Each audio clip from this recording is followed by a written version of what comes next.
নমস্কার। বিনার জগতের সকল বন্ধুদের অনেক অনেক ভালোবাসা শুভেচ্ছা জানিয়ে দুপুরের খাবার বেড়ে নিয়েছি। গরম গরম ভাত, উচ্ছে আলু ভাজা, বাঁধাকপির ঘন্ট, মুগের ডাল, নিরামিষ তরকারি, আর এখানে মাছের ঝোল।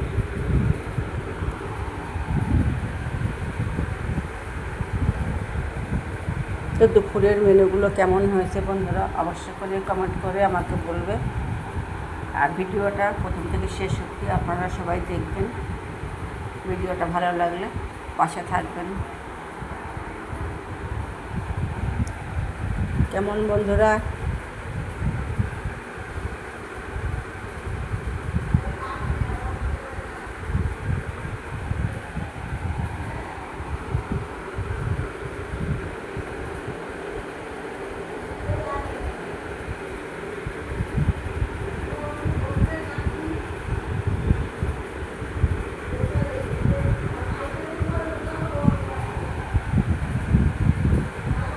তো রাখছি বন্ধুরা, সবাই ভালো থাকবেন, সুস্থ থাকবেন আর আমার পাশে থাকবেন।